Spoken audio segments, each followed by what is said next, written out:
বন্ধুরা, তোমরা সবাই কেমন আছো? আশা করি ভালোই আছো। আমরাও ভালো আছি। প্রত্যেক দিনের মতো আজও চলে এলাম তোমাদের কাছে একটা গল্প নিয়ে। ইতিহাসে মুঘল যুগের অনেক প্রেম কাহিনী অমর হয়ে আছে। তাদের মধ্যে আকবর আর যোধাবাইয়ের প্রেম কাহিনীও অমর হয়ে আছে।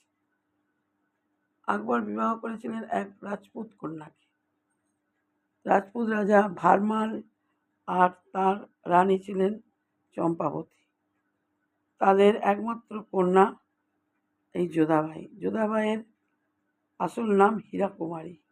আকবর পরবর্তীকালে তার নাম দিয়েছিলেন যোধাবাই। হীরাকুমারী ছিলেন অতীব সুন্দরী আর সাহিত্য চর্চায় পারদর্শী।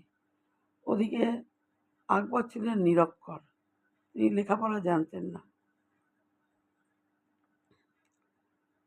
রাজপুত রাজা ভারমল মুঘল এবং রাজপুতদের রাজনৈতিক সম্পর্ক ঠিক রাখার জন্য 20 বছর বয়সে আকবরের সঙ্গে হীরাকুমারীর বিবাহ দেন।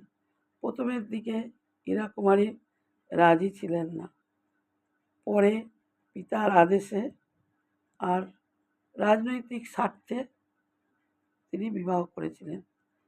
কিন্তু বিবাহ করে তিনি কোনো রকমভাবে হেনস্থা হয়নি।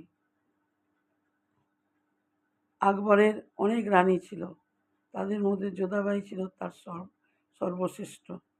তিনি যথেষ্ট সম্মান দিয়ে তাকে রেখেছিলেন। এই যোধাবাইয়ের জন্য রাজপ্রাসাদের ভেতরে অনেক হিন্দু মন্দির তিনি তৈরি করে দিয়েছিলেন, যেখানে পুজো হতো। বিভিন্ন রকমের পুজো হলে আকবর সেখানে উপস্থিত থাকতেন। আর যোধাবাইয়ের জন্য তিনি সব হিন্দু দাস দাসী নিযুক্ত করেছিলেন। তারপর এই যোধাবাইয়ের এক সন্তান হয়, যার নাম জাহাঙ্গীর। পরবর্তীকালে জাহাঙ্গীর হয়েছিল মোগল সম্রাট। যোধাবাই ছিলেন তখনকার দিনে এক উল্লেখযোগ্য রমণী।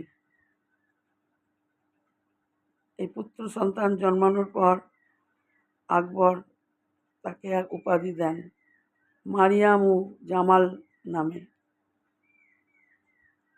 যোধাবাইয়ের এক নিজস্ব ব্যবসা ছিল, যে ব্যবসায় মশলা আর পশম বিদেশে রপ্তানি হতো। আর তার নিজস্ব একটা জাহাজও ছিল। সেই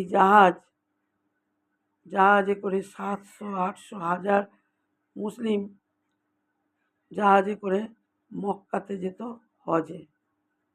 এবং এই মুঘল সম্রাট আকবর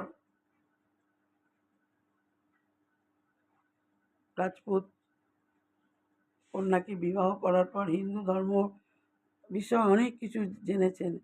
তিনি হিন্দুদের কাছ থেকে জিজিয়া কর তুলে নিলেন। তারপর আকবর মারা যায় এবং 81 বছর বয়সে বার্ধক্যজনিত অবস্থায়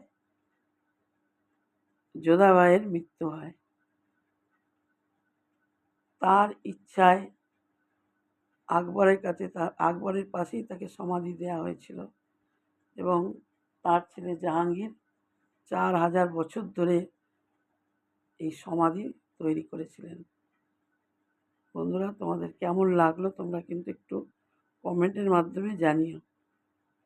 এক এক সময় এক একটা গল্প বলি, মনে হলো আজকে এইটা বলি, তাই বললাম। তোমাদের ভালো লাগলে তোমরা কিন্তু জানিও।